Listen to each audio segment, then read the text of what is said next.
सर्वमङ्गलमाङ्गल्ये शिवे सर्वार्थसाधके शरण्ये त्र्यम्बके गौरी नारायणि नमोऽस्तु ते दुर्गादेवी नमोऽस्तु ते शारदा देवी नमोऽस्तु ते लक्ष्मीदेवी नमोऽस्तु ते। శరన్నవరాత్రులు దేవీ ఉత్సవములు ఈ రోజుతో ముగింపు కార్యక్రమాలుగా చేరుకుంటున్నటువంటి పరిస్థితి. ఆలయాలన్నీ కూడా కిటకిటలాడుతూ ఉన్నాయి. చాలామంది జూమ్లో భక్తులు కూడా గుడిలో ఆలయాలలో అమ్మవారి దర్శనం కోసంగా వేసి ఉన్నటువంటి పరిస్థితి. అందరూ ఉత్సాహముగా పరమ భక్తితో పరమానందముతో ఆలయాలలో అమ్మవారిని దర్శించుకోవటానికి సేవించుకోవటానికి బారులు తీరి ఉన్నటువంటి పరిస్థితి. అందరికీ అమ్మవారి కృపానుగ్రహ ప్రాప్తిరస్తు. రాజరాజేశ్వరి జగన్మాత అమ్మవారి అనుగ్రహ ప్రాప్తిరస్తు. ఇష్టకామ్యార్థ ఫలసిద్ధిరస్తు. విజయదశమి నిన్నటి రోజున మహిషాసుర మర్దిని అనేటువంటిది చేయటం జరిగింది. మహిషాసురుడు, మహిష అంటే దున్నపోతు, దున్నపోతుకు పుట్టాడు కాబట్టి వానిని మహిష అనే పేరు పెట్టారు. తపస్సు చేసి గొప్ప వరములు సాధించి అందరినీ బాధించటము, వేధించటము, హింసించటం కారణంగా దేవేంద్రాదులు త్రిమూర్తులను ముందు పెట్టుకొని వారితో యుద్ధం చేయటం జరుగుతుంది. కానీ ఆయన్ని యుద్ధంలో ఎవరో కూడా ఓడించలేకపోయారు. త్రిమూర్తులు సహితం వాని యొక్క పోరాటంలో వెనుదిరిగి తమ తమ లోకాలకు వెళ్ళిపోవటం జరుగుతుంది. మరి ఈ ప్రకారంగా అందరూ కూడా యుద్ధంలో వాడిని ఓడించలేక పరాజితులై పోయిన విధానంలో అందరూ సమాలోచన చేసుకుని ఈ మహిషాసురుడు మన వల్ల మరణించే అవకాశం లేదు, వాడు తపస్సు చేసి వరముగా పొందాడు, పురుషుల చేత సాగు ఉండకూడదు అని చెప్పని. ఒక స్త్రీ చేతనే మరణం అనేది ఒకవేళ ప్రాప్తించేట్లయితే స్త్రీ చేతుల్లో మాత్రమే సస్తానే కానీ ఎవరి దేవతల చేతుల్లో కానీ ఎవరి చేతుల్లో కూడా సాగు లేకుండా వరాన్ని పొందాడు. అందువల్ల మనం చేయగలిగింది ఏమీ లేదు. ఇలాంటి వాళ్ళకు వరాలు ఇవ్వటం చాలా పొరపాటు. మన బ్రహ్మదేవుల వారు పిలిస్తే పోతాడు, వరాలు ఇచ్చి వస్తాడు. తీర అవస్థల్లో పడే పరిస్థితి ఏర్పడుతూ ఉన్నది. తామసికులకు మనం ఎప్పుడూ కూడా జాగ్రత్తగా ఉండాలి. పాముకు పాలు పోస్తే ప్రకారం కాటు వేస్తుందో ఆ ప్రకారంగా అసురులై ఉన్నటువంటి వారికి ఇలాంటి గొప్ప వరాలు ఇచ్చినట్లయితే వాళ్ళ వల్ల ఇలాంటి ఆపదలే కలిగే అవకాశం ఉంటుంది. కనుక మనం ఎంత బలం గల వాళ్ళమై ఉన్నా, ఎంత మహిమ కలిగి ఉన్నా, ఎన్ని గొప్ప గొప్ప ఆయుధములు కలిగి ఉన్నప్పటికీ కూడా మన చేతిలో వాడు చచ్చే అవకాశం లేదు, లోకాలను వాడు బాధిస్తాడు అని చెప్పేసి స్త్రీమూర్తి వల్ల వాడికి మరణం అనేటువంటి అంశం ఉన్నది కాబట్టి అనేటువంటి యొక్క ఉద్దేశంతో అందరూ కూడా వారిలో ఉన్నటువంటి సమస్త శక్తులను ఒక పురోగుగా పోశారు. విష్ణు శక్తి, శివశక్తి, బ్రహ్మశక్తి, ఇంద్రశక్తి, వరుణశక్తి, అగ్నిశక్తి, యమున శక్తి, ఇట్లా అందరూ కూడా వారిలో ఉన్నటువంటి శక్తినంతటినీ కూడా ఒక పురోగుగా పోయటం కారణంగా దాని నుంచి ఆవిర్భావం అయినటువంటి మహత్తర శక్తి పరాశక్తిగా అమ్మవారుగా ఆవిర్భవించింది. దేదీప్యమానముగా సకల కళలతో శోభాయమానముగా ఉన్నటువంటి అమ్మవారికి వారి వద్ద ఉన్నటువంటి ఆయుధాలన్నిటినీ కూడా అమ్మవారు సమర్పించడం జరుగుతుంది. శ్రీమన్నారాయణుడు సుదర్శన చక్రాన్ని, పరమశివుడు పాశుపతాస్త్రాన్ని, ఈ ప్రకారంగా అందరూ వారి వారి వద్ద ఉన్నటువంటి ఆయుధాలు కూడా అమ్మవారికి సమర్పించేశారు. ఇక మన వద్ద ఉండి లాభమే ఉంది ఇవన్నీ. మనం యుద్ధం చేసాం, అని ఓడించలేకపోయాము. ఇక మనలో ఉన్నటువంటి శక్తిని అంతటినీ కూడా సమకూర్చి ఏర్పాటు చేశాము. అమ్మవారు ఆవిర్భావం అయ్యింది కనుక ఇక వాడిని సంహరించాల్సింది అమ్మవారే కనుక అనే ఉద్దేశంతో వారి వద్ద ఉన్న ఆయుధాలన్నిటినీ కూడా అమ్మవారికి సమర్పిస్తారు. ఆ ప్రకారముగా అమ్మవారు ఆ సకల ఆయుధ స్వరూపిణి. మరి మహిషాసురుణ్ణి 9 రోజులు పోరాటం చేసి సంహరించిన విధానముగా మన కథాంశములో దేవీ భాగవతంలో ముఖ్యంగా వచ్చేటువంటి అంశములు. ఆ యుద్ధ సన్నివేశాలు చాలా అద్భుతముగా మీకు దేవీ భాగవతంలో వస్తాయి. చాలా సంభాషణలు కూడా దాంట్లో వస్తాయి. మహిషాసురుని కంటే కొంతమంది రాక్షసులు ముందు వస్తారు, వాళ్ళు నిహతులవుతారు. చివరికి మహిషాసురుడే వచ్చినప్పుడు యుద్ధం తలపడ్డప్పుడు వాడు కూడా బలపరాక్రమశాలిగానే పోరాటం చేస్తాడు. వాని యొక్క శరీరం నుంచి పడేటువంటి రక్త బిందువులు కూడా రక్త బీజులుగా అనేక వేల మంది పుట్టుకొచ్చే విధానము. అలాగా పుట్టుకొస్తూ ఉంటే కాళీమాత నాలుగు సాచి రక్తం అంతి తాగేయటం అని చెప్పి ఈ ప్రకారంగా అనేక విశేషణాలతో కథాంశములు సాగిపోయే విధానం ఉంటుంది.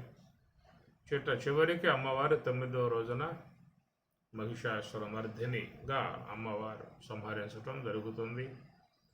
ఈ పూట అమ్మవారు తమ యొక్క సింహాసనం మీద ఆసీనురాలై ఉన్నది. శ్రీమాత శ్రీ మహారాజ్ఞి శ్రీమత్సింహాసనేశ్వరి అన్నట్లుగా ఆ విజయరాజరాజేశ్వరి సింహాసనం అధిష్ఠించి ఉండగా సకల దేవతలు అమ్మవారిని ఆరాధిస్తున్నటువంటి విధానము. ఈ రోజున విజయదశమిగా అందరూ తమ తమ గృహాలు కూడా అలంకరింపజేసుకుని చాలా భక్తి భావనతో అమ్మవారిని సేవించుకుని తమ జీవితంలో వచ్చేటువంటి కష్టములు కూడా సులభముగా తొలగిపోయే విధానముగా అనుగ్రహించమని చెప్పని భక్తులందరూ కూడా కోరుకునేటువంటిది. ఎట్లా అమ్మవారు మహిషాసురుణ్ణి జయించి విజయరాజరాజేశ్వరిగా ఆశీనురాలై ఉన్నదో అట్లా మాకు కూడా వచ్చేటువంటి కష్టాలన్నింటినీ కూడా తొలగింపజేసి మమ్మల్ని కూడా ఒకటి విజయ పదములో నడిపించని చెప్పేసి భక్తులందరూ కోరుకునేటువంటి విధానము. ఈరోజు ప్రధానముగా అమ్మవారిని సేవించుకోవడమే కాకుండా జమ్మి వృక్షాన్ని కూడా సేవించుకునే విధానం ఉంటుంది. ఆనాడు పాండవులు శమి వృక్షం మీద ఆయుధములు పెట్టి అమ్మవారిని ప్రార్థన చేసి అజ్ఞాతవాసాన్ని పూర్తి చేసుకుని తిరిగి మరల వాళ్ళ యొక్క ఆయుధాలను తీసుకుని అమ్మవారి యొక్క అనుగ్రహముతో విజయం సాధించినటువంటి విషయముగా చెప్పుకొచ్చేటువంటి మాట. అంటే శ్రీరామచంద్రుడు కూడా రావణాసురుడు సంహరించే విధానంలో కూడా అమ్మవారి అనుగ్రహముతోనే విజయాన్ని సాధించినట్లుగా చెప్పేటువంటి విషయము. ఈ ప్రకారముగా మరి ఆ శమీక వృక్షాన్ని కూడా చక్కగా పూజలు చేస్తారు. ఈ పూట విశేషముగా శివాలయాలలో అమ్మవారి ఆలయాలలో జమ్మి చెట్టుకి ఆరాధన చేసి పూజలు చేసి సేవించుకునే విధానము. ఇక పారమార్థిక అంశానికి వస్తే ప్రతి ఒక్క వ్యక్తిలో ఉన్నటువంటి నరకానికి హేతువుగా ఉన్నటువంటి ఒక మూల శక్తి అజ్ఞానం అనేటువంటి ఆవరణం అనేది ఉన్నది. దాని నుంచి ఆవిర్భావమైనటువంటి ఒక అసుర శక్తి రాక్షసీం ఆసురీం చైవ ప్రకృతిం మోహినీం శ్రతాహ అని పరమాత్మ చెప్పినట్లుగా ప్రతి ఒక్కరిని కూడా జన్మ పరంపరల్లో పడవేస్తున్నటువంటి పరిస్థితి.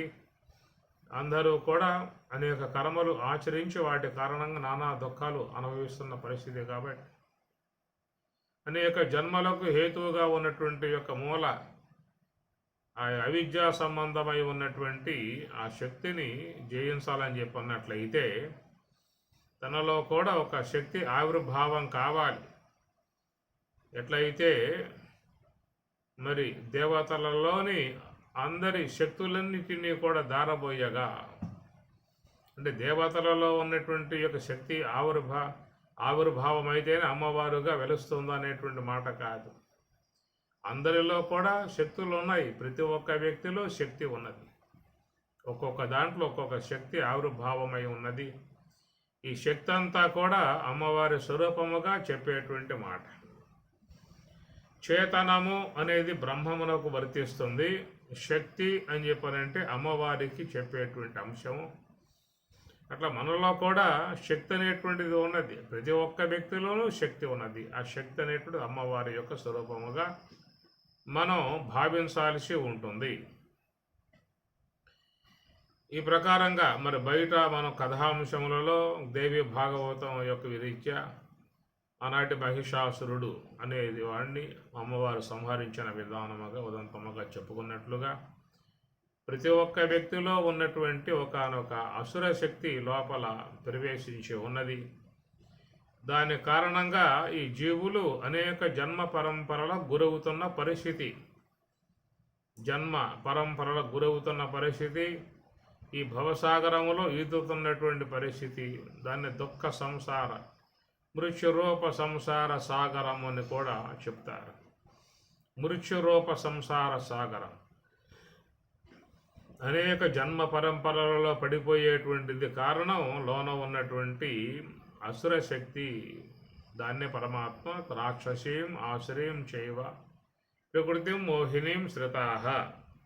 అలాగా లోన ఆ దోషం ఉన్నంత వరకు జీవులకు ఈ భవసాగరము పుట్టుకలు అనేటువంటివి తప్పే అవకాశం లేదు అని చెప్పేసి. అంటే అనాదిగా ఉన్నటువంటి లోన ప్రతి జీవుణ్ణి దుఃఖం జన్మ పరంపరలో పడవేసి దుఃఖం పాలు చేసేటువంటి అసుర సంబంధమై ఉన్నటువంటి తామసిక సంబంధమై ఉన్నటువంటి దాన్ని జయించాలని చెప్పన్నట్లయితే మనం కూడా ఒక శక్తిని సముపార్జన చేసుకోవాల్సి ఉంటుంది. శక్తిని ఆవిర్భావం చేసుకోవాల్సి ఉంటుంది. విడివిడిగా ఉన్నటువంటి యొక్క శక్తి పూర్ణముగా పరిపూర్ణత ఉన్నటువంటి విధానం కాదు. ఒక్కొక్క దారం పెనవేసుకుంటూ పోతే అది పెద్ద మోక అవుతుంది. దాని ద్వారా ఏదైనా కట్టేసి ఏనుగును కూడా కట్టేసే అవకాశం ఏర్పడుతుంది. ఒక దారంతో ఏనుగులు కట్టలేరు. అనేక దారములు గనక సమీకరణ అయినట్లయితే ఒక పెద్ద త్రాడు ఏర్పడి పెద్ద ఏనుగును కూడా కట్టేసే అవకాశం ఉంటుంది. అదే ప్రకారంగా ఇక్కడ మరి మహిషాసురును సంహరించడానికి సకల దేవతలు వాళ్ళ శక్తులు దారపోసి ఒక మహత్తర శక్తి కావటం కారణంగానే మరి దుష్ట రాక్షసుని సంహరించే అవకాశం అనేది మనం వినేటువంటి అంశము ప్రతి ఒక్కరూ కూడా గమనించుకోవాల్సినటువంటిది. కనుక శక్తిని సమకూర్చుకోవాలి. లోకంలో అనేకటువంటి ఇబ్బందులు వస్తూ ఉంటాయి, బాధలు వస్తూ ఉంటాయి, దుఃఖాలు వస్తూ ఉంటాయి, అనేక సమస్యలు వస్తూ ఉంటాయి.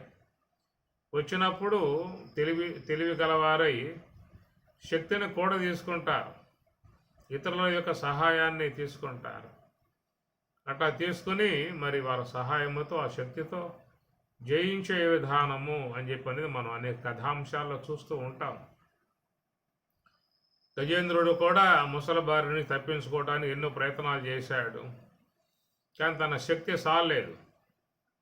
అందువల్ల దైవ శక్తిని తోడు చేసుకుని దాని ద్వారా తన యొక్క సమస్య నుంచి బయటపడేటువంటి విధానంగా గజరాజు మోక్షాన్ని పొందాడు. అంటే బాధల నుంచి విముక్తి అయ్యాడు అని చెప్పిన అర్థం.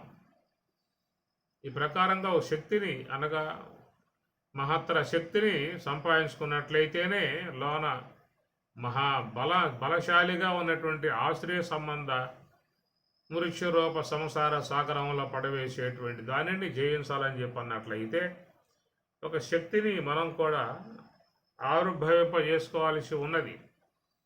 దేవతలు వాళ్ళకున్న వాళ్ళ సమస్య నుంచి బయటపడటానికి వాళ్ళ శక్తులన్నిటిని దారపోసి మహత్తర శక్తిగా చేసినట్లుగా మరి మన ప్రతి వ్యక్తిలో మనలో చేరి ఉన్నటువంటి జన్మలకు హేతువుగా ఉన్నటువంటి ఆ మూల శక్తిని ఆశ్రయ సంబంధ శక్తిని దాన్ని జయించాలని చెప్పనంటే ఎవరు కూడా వ్యక్తిగతంగా జయించే అవకాశం అనేటువంటిది లేదు.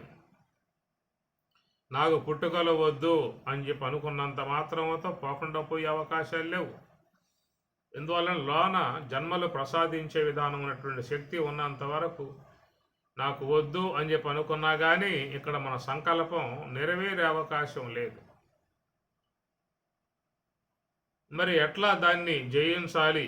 లోన ఉన్నటువంటి జన్మ పరంపరలకు మూల కారణమై ఉన్నటువంటి అనేక భవసాగరములలో ఇదేటువంటి పరిస్థితిగా చేసేటువంటి అనేక బాధలు దుఃఖములను పుట్టించేటువంటి ఈ యొక్క లోపల ఉన్నటువంటి యొక్క ఆశ్రయ సంబంధ శక్తి ఏదైతే ఉన్నదో, అహంకార పూరితమై ఉన్నటువంటి ఏ శక్తి అయితే ఉన్నదో దాన్ని సమూలంగా తీసివేయాలని చెప్పన్నట్లయితే ఏమిటి మార్గం? అసలు ఏమిటి మార్గం?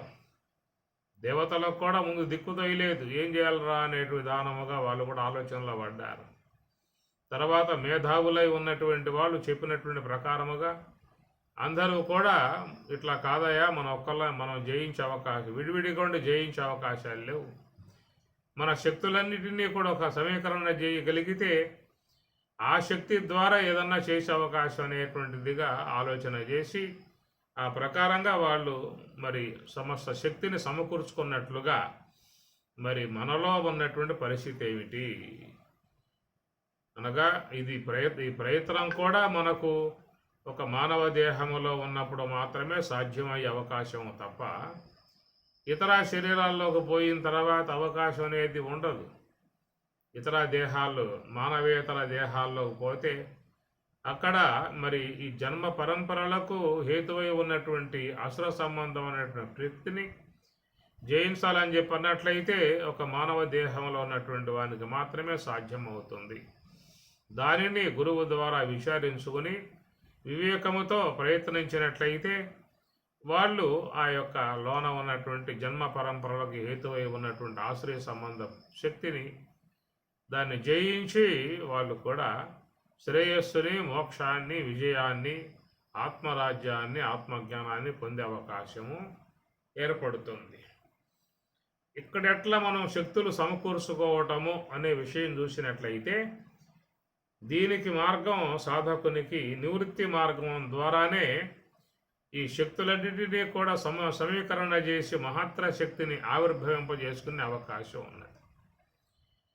మనలో ఉన్నటువంటి యొక్క నేత్రం చూసే శక్తి, శ్రోత్రం వినే శక్తి, ఘ్రాణం గంధాన్ని ఆగ్రానించే శక్తి, జిహ్వేంద్రియం రసాన్ని గ్రహించే శక్తి, వాగేంద్రియం మాట్లాడే శక్తి, పాదేంద్రియం గమనాగమనం చేసే శక్తి, ఈ ప్రకారంగా అన్ని ఇంద్రియాల నుంచి ఆ శక్తి విడుదలైపోతూ ఉన్నది.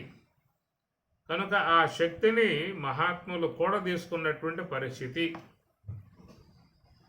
మహాత్ములు చేసేటువంటి తపస్సు అనేది ఏమిటని చెప్పానంటే ఈ ఇంద్రియముల ద్వారా పోయేటువంటి యొక్క ఈ శక్తిని వాళ్ళు ఒక సమీకరణ చేసినటువంటి విధానం మనకు కాను వస్తుంది ఈ అంశంలో. కాబట్టి ఆ ధ్యానములో ఉన్నప్పుడు సమస్త ఇంద్రియములు వాటిల్లో ఉన్నటువంటి శక్తి అంతా కూడా సమీకరణగా ఏర్పడుతుంది. ఆ ప్రకారంగా అయినప్పుడు మరి సమస్త ఇంద్రియములు జడం కావడం జరుగుతుంది. ఎప్పుడైతే సర్వేంద్రియములలో ఉన్నటువంటి యొక్క శక్తి సమీకరణ అయ్యాయి, అది మహాకారణమునందు ఒక శుద్ధ సాత్విక స్థితి అమ్మవారు ఆవిర్భావమై మనలో ఉన్నటువంటి జన్మ పరంపరలోకి హేతువై ఉన్నటువంటి ఆశ్రయ శక్తిని ఆమె లేకుండా చేస్తుంది. కనుక మనలో ఉన్నటువంటి యొక్క అసుర సంబంధమై ఉన్న శక్తిని తొలగింపజేయాలని చెప్పి అన్నట్లయితే మనలో కూడా ఇంద్రియములన్నిటినీ కూడా జడం చేసుకోగా వాటిలో నుంచి వెలువడ్డటువంటి యొక్క శక్తి అది పరాశక్తిగా మూలశక్తిగా ఏర్పడి మనలో అనాదిగా చేరి ఉన్నటువంటి యొక్క మూల అవిద్యను, అజ్ఞానాన్ని పూర్తిగా సమూలంగా అమ్మవారు తొలగింపజేస్తుంది. అట్టి ఆ జీవులకు చక్కటి మోక్షాన్ని ప్రసాదించేదిగా ఉన్నది. ఇక్కడ 9 రాత్రులు అమ్మవారు వివిధ అవతారాలతో యుద్ధం చేసి మహిషాసురుని సంహరించిన అంశం దేవి భాగవతమునందు. 9 రోజులు అని చెప్పి అన్నట్లయితే 9 అనేటువంటిది ఒక అంశ. అవి ఈ ప్రకృతులు అనేటువంటివిగా మనం చెప్పుకోవాల్సి వస్తుంది. భూమి, జలము, అగ్ని, వాయు, ఆకాశం, అహంకార తత్వము, మహత్తత్వము, అవ్యక్తత్వం 8, శవల బ్రహ్మం 9. ఈ ప్రకారంగా ఈ ధ్యానములో ప్రయాణం చేసేటువంటి వాళ్ళు కూడా పృథివీ తత్వాన్ని దాటాలి, జలతత్వాన్ని దాటాలి, అగ్నితత్వాన్ని దాటాలి, వాయుతత్వాన్ని దాటాలి, ఆకాశమును దాటి అహంకార తత్వం, మహత్తత్వం, అవ్యక్తత్వం దాటి శవల బ్రహ్మమును కూడా లేకుండా చేసుకోగలిగితేనే శుద్ధ బ్రహ్మ స్థితికి పోయే అవకాశం ఉన్నది అని అర్థం. ఆ విధముగా శుద్ధ బ్రహ్మమే తానై ఉన్నటువంటి స్థితి, అది విజయం, దిగ్విజయం.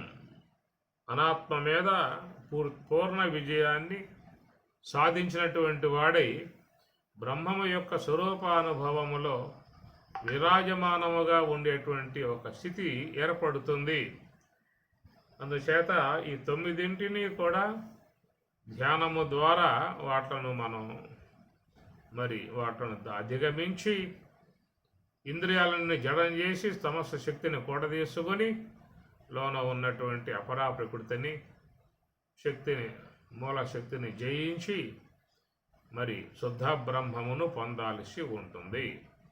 ఎవరైనా శుద్ధ బ్రహ్మ ప్రాప్తిని అపేక్షించి ఉన్నట్లయితే వాళ్ళందరూ కూడా 20 తత్వాలుగా ఉన్నటువంటి యొక్క సమస్త ఇంద్రియాలను వాటిని శక్తిహీనం చేసి ఒక మహత్తర శక్తిని ఆవిర్భవింపజేసుకొని ఆ మహత్తర శక్తితో, పరాశక్తితో ఆ యొక్క జన్మ పరంపరలకు హేతువై ఉన్నటువంటి అసుర సంబంధ శక్తిని పూర్తిగా సమూలముగా తీసివేసుకొని శుద్ధ బ్రహ్మ స్వరూపాన్ని పొంది ఆ విజయముతో ఆనంద సాగరములో మునక వేసే విధానముగా రావటం అనేటువంటిది పారమార్థికముగా మనం చెప్పుకునేటువంటి అంశము. కాబట్టి జీవితంలో అందరూ కూడా ఈ అంశాన్ని పాటించాల్సి ఉంటుంది. విజయదశమి, ఈ శరన్నవరాత్రులు ప్రతి సంవత్సరం మనకు వస్తూనే ఉంటాయి. ప్రతి సంవత్సరం అమ్మవారులను మనం ఆరాధించుకోవటం, సేవించుకోవటం, పూజించుకోవటం జరుగుతూ ఉన్నది. కనుక ప్రతి సంవత్సరం కూడా ఇప్పటి అనాదిగా జరుగుతున్నటువంటి ఒక ఆనవాయితీ విశ్వంలో కొనసాగుతూ ఉన్నది. ఎంతోమంది మనకు ముందున్నటువంటి వాళ్ళు కూడా ఈ ఉత్సవాలు జరుపుకున్నారు. శరన్నవరాత్రులు మనకంటే ముందున్నటువంటి తండ్రులు, తాతలు, ముత్తాతలు. కనుక మన యొక్క వంశంలో ఎంతమంది తరాలు ఉన్నాయో అన్ని తరాల వాళ్ళు కూడా వారి జీవితకాల పర్యంతము ప్రతి సంవత్సరం కూడా ఈ శరన్నవరాత్రులు, దేవి ఉత్సవాలు విశేషముగా వాళ్ళందరూ కూడా జరుపుకున్నటువంటి పరిస్థితే.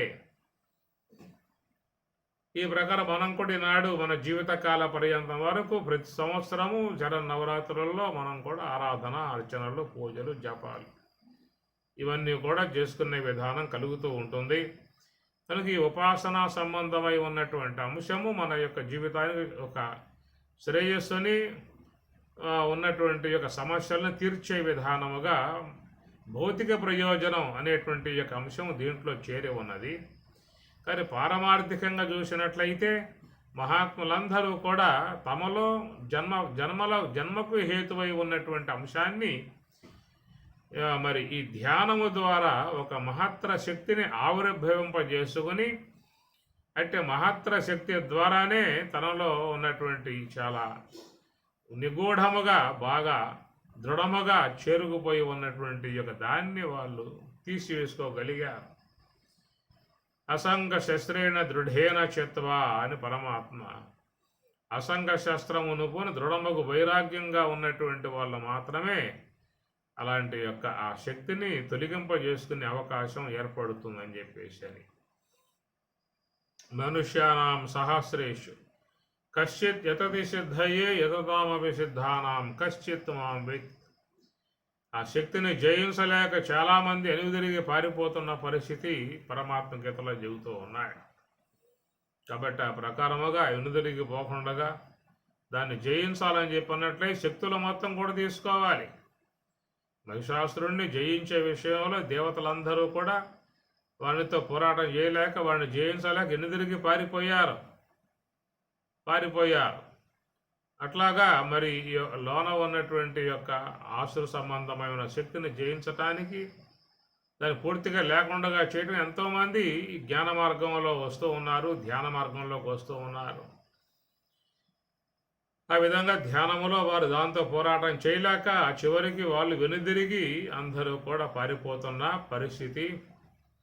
కాబట్టి ప్రకారంగా పూర్ణమైనటువంటి యొక్క వైరాగ్యాన్ని వహించి తనలో సమస్త ఇంద్రియములను జడం చేయటము అనే విషయములో ఒక మహత్తర శక్తిని ఆవిర్భవింప చేసుకున్నట్లయితే దాని ద్వారా మూల తత్వ అవిద్యను అజ్ఞానాన్ని జయించి స్వరూప అనుభవాన్ని పొందే అవకాశము.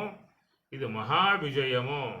విజయరాజరాజేశ్వరిగా చెప్పి అమ్మవారు చేసినటువంటి యుద్ధము, మహిషాసురుని యొక్క మర్దనము సకల దేవతలకు సంతోషకరమై ఉన్నటువంటి అంశముగా ఎట్లా చేకూర్చి లోకాలకు దేవతలకు అందరికీ కూడా క్షేమముగా శుభముగా మంగళకరముగా సుఖజీవనముగా ఉండేట్లు కలగజేసినట్లుగా మరి మనలో చేరి ఉన్నటువంటి ప్రతి ఒక్క వ్యక్తిలో చేరి ఉన్నటువంటి అసుర సంబంధమై ఉన్నటువంటి శక్తిని జయించడం అనే విషయంలో కూడా చాలామంది వెనుదిరిగి పారిపోతున్న పరిస్థితి కనపడతా ఉన్నది. కాబట్టి ఏ కొద్ది మందో నిలకడగా నిలబడి సమస్త ఇంద్రియములను జడం చేయటం ద్వారా ఏర్పడేటువంటి శక్తిని కూడా తీసుకుని మహత్తర శక్తిని ఆవిర్భవింప చేసుకుని లోన ఉన్నటువంటి అసుర శక్తిని జయించి వాళ్ళు కూడా బ్రహ్మము యొక్క ప్రాప్తిని పొంది విజయముతో విజయోత్సాహముతో ఆనందముగా ఉన్నటువంటి పరిస్థితి. అలాంటి ఆ విజయాన్ని అందరూ కూడా సాధించుకోవాలి అనేటువంటి యొక్క స్ఫూర్తిని పారమార్థిక అంశముగా మనం చెప్పుకొచ్చేటువంటి విషయము.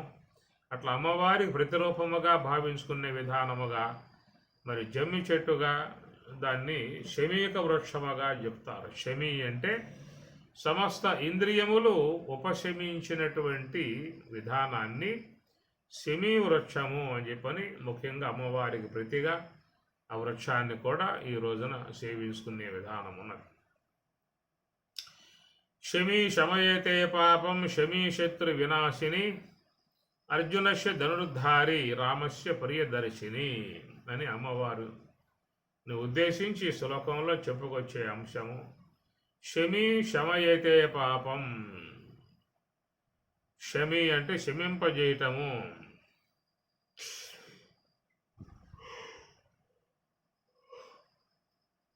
నివృత్తి మార్గము ద్వారా ధ్యానమును శీలించేటువంటి వారు, మనలో ఉన్నటువంటి పరాశక్తిని ఆరాధించేటువంటి వారు. హంస గాయత్రి అని చెప్పుకున్నాం కదా.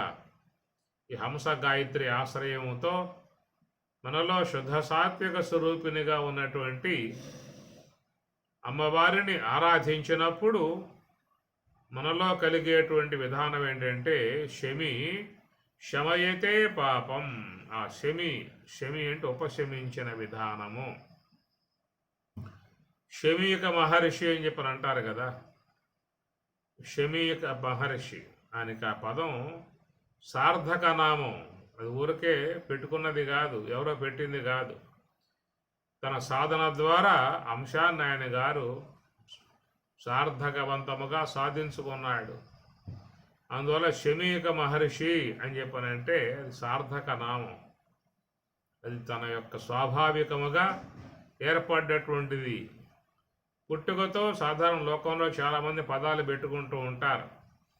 కానీ ఈ మహాత్మునికి తన యొక్క సార్థక ప్రయోజన విధానం అనుసరించి ఏర్పడ్డటువంటి పదము శమీక మహర్షి. అనగా సర్వేంద్రియములను ఉపశమింపజేశాడు ధ్యానములో. నెలగుట సాలించి మీలిత నేత్రుడై శాంతుడై కూర్చుండి జడతలేక ప్రాణ మనోబుద్ధి పంచేంద్రియంబులు బహిరంగ వీధుల బారనీక జాగరణాధిక స్థాన త్రయము దాటి పరమమై ఉండిడి పదము తెలిసి బ్రహ్మభూతత్వ సంప్రాప్త విక్రయుడై అని భాగవతంలో వచ్చే అంశం ఇది. నెలగుట సాలించి మీలిత నేత్రుడై శాంతుడై కూర్చుని జడతలేక ప్రాణ మనో బుద్ధి పంచేంద్రియంబులు బహిరంగ వీధుల బారనీయక జాగరణాధిక స్థానత్రయము దాటి పరమమై ఉండేటి పదము తెలిసి అలాంటి స్వరూప అనుభవాన్ని పొందాడు కాబట్టే ఆయనకి శమీక మహర్షి అనేది సార్థక నామం. శమి అంటే ఉపశమింపజేయటము. మన శరీరములో ఉన్నటువంటి సర్వేంద్రియములను కూడా ధ్యానము ద్వారా ఉపశమింప చెయ్యాలి అని అర్థం. ఇక్కడ శమీ వృక్షము అని చెప్పి అన్నప్పుడు మహాకారణమునందు సంచరించేటువంటి యొక్క సోహముగా హంసగా పిలుస్తూ ఉన్నామో ఆ హంసగా సోహముగా పిలిచేటువంటి యొక్క ఆమెయే గాయత్రీ మాత, ఆమెయే సరస్వతీ మాత, ఆమెయే దుర్గామాత, ఆమెయే పరాశక్తి. ఈ విధముగా ఉన్నటువంటి అమ్మవారి అనుగ్రహము ద్వారానే సమస్త ఇంద్రియాలను ఉపశమింపజేసేటువంటి శమి అనేటువంటి యొక్క అంశాన్ని మనం సాధన ద్వారా సంపాదించుకోవాలి. శమి అంటే మొత్తం ఉపశమించిన స్థితి. ప్రపంచ ఉపశమం శాంతం శవం అద్వైతం మాండుక్యం. ప్రపంచ ఉపశమనం పొందాలి. ఉపశమనమును చేసినటువంటి వాడు శమి అనే అర్థం వస్తుంది. కాబట్టి ఆ ప్రకారముగా మరి మహాకారణం పూజనీయముగా ఉన్నటువంటి యొక్క మహాకారణమే అక్కడ శమీ వృక్షము అనగా సమస్త ఇంద్రియముల వ్యవహారాన్ని ఉపశమింపజేయగలిగేటువంటి శక్తి ఒక హంస యొక్క ఆశ్రయమునందు మహాకారణమునకు మాత్రమే ఉన్నది. యుంజన్నేవం సదాత్మానం యోగి విగత కల్మషః సుఖేన బ్రహ్మ సంస్పర్శం అత్యంతం సుఖం అశ్నుతే. సమస్త ఇంద్రియాలను కూడా ఉపశమింపజేయగలిగేటువంటి విధానం ఏమిటయ్యా అని చెప్పనంటే ఒక్క హంస ఆశ్రయమును పొందినటువంటి వారు మాత్రమే సమస్త ఇంద్రియాలను ఉపశమింపజేయగలిగేటువంటి అవకాశం ఏర్పడుతుంది. ఆ విధముగా హంస యొక్క ఆశ్రయం పొందకుండగా ఎవరు కూడా ఇంద్రియాలని ఉపశమింపజేసే అవకాశం లేదు. మనస్సును కూడా ఉపశమింపజేయాలని చెప్పన్నట్లయితే ధ్యాన మార్గమే, యోగ మార్గమే దాని సరైనటువంటి యొక్క మార్గము. తత్రైకాగ్రం మనఃకృత్వా. కాబట్టి మనస్సు యొక్క విజృంభణం దాన్ని కూడా ఉపశమింపజేయాల్సి ఉంటుంది. సమస్త ఇంద్రియముల యొక్క వ్యవహారం వాటిని కూడా ఉపశమింపజేయాల్సి ఉంటుంది.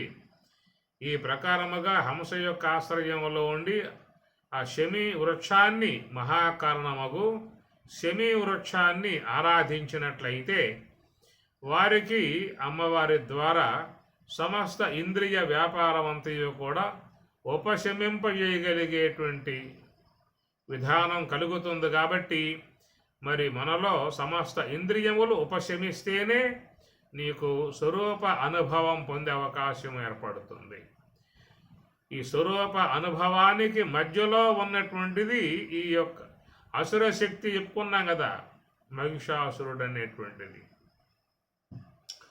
పరమాత్మ కూడా భగవద్గీత 3వ అధ్యాయం చెబుతారు, జ్ఞానినః నిత్య వైరిణ అన్నాడు. ఇంద్రియాని పరాణ్యాహుః ఇంద్రియేభ్యః పరం మనః మనసస్తు పరా బుద్ధిః యో బుద్ధేః పరతస్తు సః ఏవం బుద్ధే పరం బుద్ధ్వా సంస్తభ్యాత్మానమాత్మనః జహి శత్రుం మహాబాహో కామరూపం దురాసదం అని కూడా దురాసదం జయించడానికి సాధ్యం కానటువంటి యొక్క దానిని నీవు ఈ ప్రకారముగా దాన్ని జయించవచ్చు అని చెప్పని అంటాడు. ధూమేనావ్రియతే వహ్నిః యదా దర్శో మలేన చ యదోల్బేన ఆవృతో గర్భః తదా తేనేదం ఆవృతం జ్ఞానమేతేన జ్ఞానినః నిత్యవైరిణ అని పరమాత్మ చెప్పాడు. జ్ఞానినః నిత్యవైరిణ నిరంతరముగా దాంతో పోరాటం చేసే విధానముగా ఉన్నది. కాబట్టి ప్రకారముగా సమస్త ఇంద్రియాలను కూడా ఉపశమింపజేయగలిగేటువంటి విధానం ఒక మహాకారణములో ఉన్నది కాబట్టి మహాకారణమగు మరి ఆ యొక్క శమీ వృక్షాన్ని జమ్మి చెట్టు శమీ వృక్షాన్ని ఆరాధించటం కారణముగా శమీ శమయతే పాపం అన్నాడు.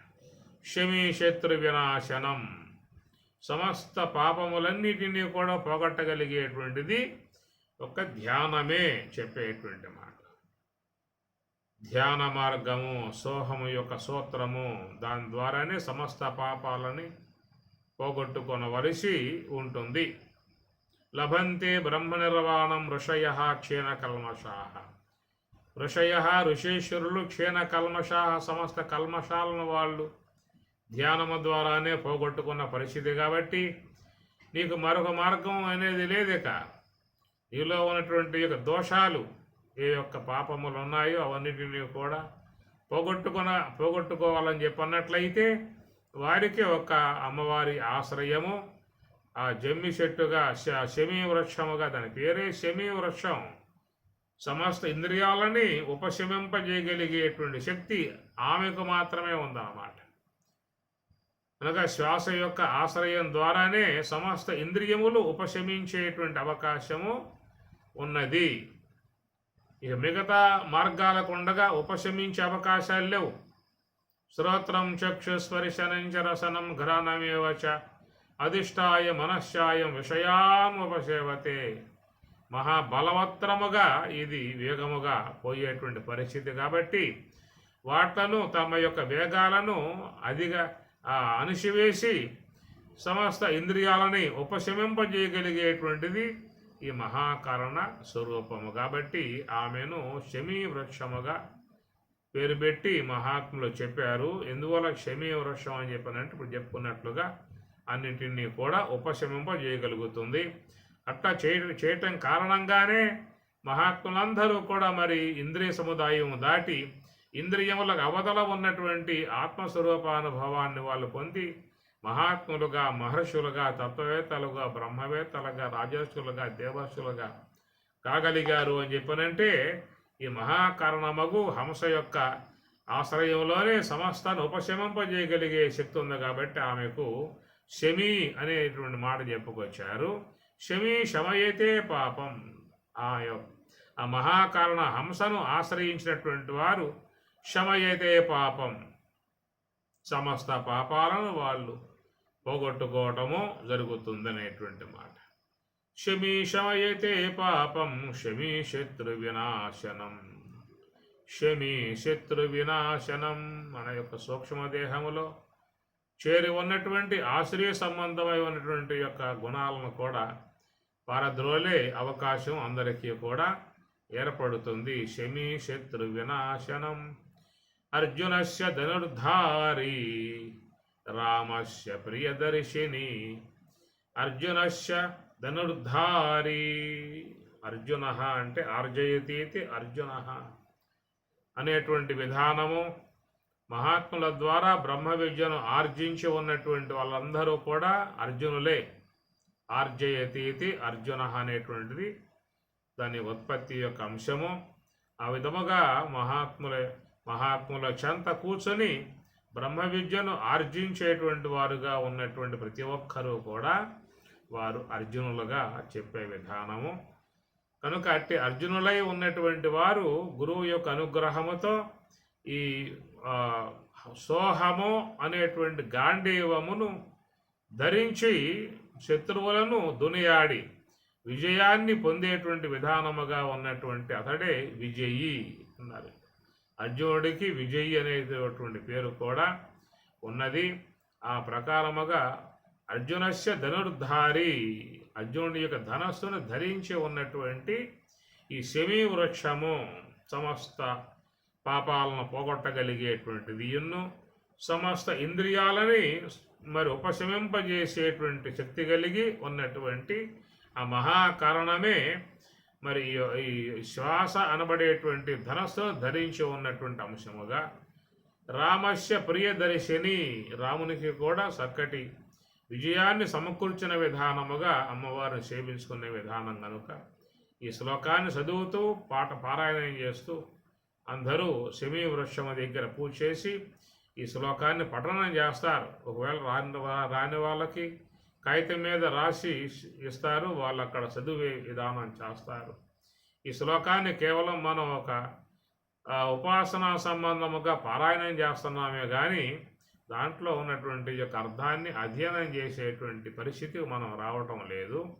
అందుచేత ఇక్కడ శమీ వృక్షం అని చెప్పి అన్నప్పుడు మరి మహాత్ములు ధ్యానములో ఉండి హంస యొక్క ఆశ్రయంలో ఉండి సమస్త ఇంద్రియాలని ఉపశమింపజేసి మరి ఆ యొక్క శ్రేయస్సు యొక్క పరమ ప్రయోజనాన్ని పారమార్థిక బ్రహ్మమును వాళ్ళు పొంది విజయాన్ని సాధిస్తున్నారు. కాబట్టి అలాంటి యొక్క మోక్ష విజయమే మానవులకు శ్రేయోదాయకమై ఉన్నటువంటి విజయము. దాన్ని పొందాలనేటువంటి యొక్క భావనతోనే మనకి ఈ విధముగా ఒక కథాంశముగా మనకు అందించి అమ్మవారి యొక్క పూజలను మనకి చెప్పడంలో గల కారణం ఏంటంటే నీలోనే అమ్మవారు జ్ఞాన స్వరూపిణిగా ఉన్నది, మహాకారణ స్వరూపిణిగా ఉన్నది. ఆమెను నువ్వు ఈ ప్రకారంగా ఆరాధించి ఆమె యొక్క శక్తితో ఆమె అనుగ్రహముతో సమస్త దోషాలను పోగొట్టుకొని అసురులను సంహరించుకొని మరి ఆ యొక్క విజయాన్ని మోక్ష విజయాన్ని పొందాల్సినటువంటి పరిస్థితిని తెలియజేసేటువంటి పారమార్థికమై ఉన్నటువంటి అంశముగా మనకు చెప్పుకొచ్చేటువంటి మాట నవరాత్రులు. అంటే రాత్రి అంటే అది చీకటి అంధకారముతో చేరి ఉన్నటువంటి అంశమే రాత్రిగా చెప్పేటువంటి మాట. కనుక దేవి నవరాత్రులు అన్నారు కాబట్టి రాత్రి అంటే అది అంధకారముగా ఉన్నటువంటి అంశము. ఈ ప్రకారం అనాత్మ కాబట్టి అనాత్మగా ఉన్నటువంటి యొక్క వాటిని ఈ 9 అనేటువంటి వాటిను మనం దాటుకుంటూ పోవాల్సి ఉంటుంది. పృథివీతత్వము, జలతత్వము, అగ్నితత్వము, వాయుతత్వము, ఆకాశతత్వము, అహంకారతత్వము, మహత్తత్వము, అవ్యక్తతత్వమును దాటి శబల బ్రహ్మమును కూడా దాటి శుద్ధ బ్రహ్మము చేరుకోవడమే 10వది విజయదశమి. విజయరాజరాజేశ్వరిగా అమ్మవారు అక్కడ కొలువై ఉన్నటువంటి విధానము. అట్టి ఆ సాధకుడు ముక్తిని పొంది బ్రహ్మములో చేరిపోయి ఆ విజయాన్ని సాధించినటువంటి అంశము. ఇలాగా మనకి మహాత్ములు పారమార్థిక అంశముగా అందిస్తున్నటువంటిది. ఇటు తాత్విక పరంగా చూస్తే మనకు వచ్చే అంశాలు ఇవి.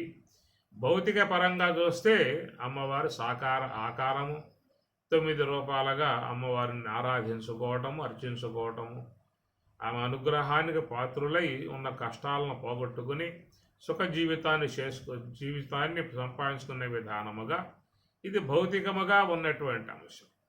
ఈ భౌతికముగా పొందేటువంటి ప్రయోజనములు అవి శాశ్వతం కావు, కొద్ది కాలం ఉండిపోతాయి. పారమార్థికముగా ఉన్నటువంటి ప్రయోజనాన్ని అమ్మవారి అనుగ్రహముతో పొందాల్సి ఉంటుంది. కనుక ఈ ప్రకారముగా ఈరోజు విజయదశమిగా చెప్పేటువంటి మాట. అందరూ కూడా అలాంటి విజయాన్ని, పారమార్థిక విజయాన్ని, జ్ఞానపరమై ఉన్న విజయాన్ని అమ్మవారి అనుగ్రహముతో సాధించి బ్రహ్మస్వరూపులై బ్రహ్మజ్ఞానులై ధరించి మోక్షాన్ని పొంది బ్రహ్మములో లీనమై తరించాలనేటువంటి ఒక చక్కటి జ్ఞాన అంశముగా మనకి చెప్పేటువంటి ఈ కథాంశములు. ఆ ప్రకారముగా అమ్మవారు అందరిని అనుగ్రహించి వారు చేసేటువంటి సాధన ఇంకా పటుత్వముగా ఉండేట్లుగా తనలో ఉన్న అనాత్మను జయించటానికి, తనలో ఉన్నటువంటి యొక్క ఆశ్రయ సంబంధ గుణాలను జయించటానికి, తనలో ఉన్నటువంటి యొక్క జన్మ పరంపరలకి హేతువై ఉన్న మూలా విద్యను జయించటానికి శక్తిని, సామర్థ్యాన్ని అందరికీ కూడా అమ్మవారు ప్రసాదించి ఆ విజయ రాజరాజేశ్వరి అందరికీ కూడా జ్ఞాన విజయాన్ని, మోక్ష విజయాన్ని ప్రసాదించి కాపాడునుగాక. అలాంటి శక్తిని, భక్తిని ప్రసాదించి ఎల్లప్పుడూ అందరినీ కూడా రక్షించునుగాక అని కోరుకుంటూ ఓం సహనా భవతు సహనౌ భునక్తు సహ వీర్యం కరవావహై తేజస్వినావధీతమస్తు మా విద్విషావహై. ఓం శాంతి శాంతి శాంతి. హరి ఓం తత్సతు. శ్రీ గురుభ్యో నమః. హరి ఓం.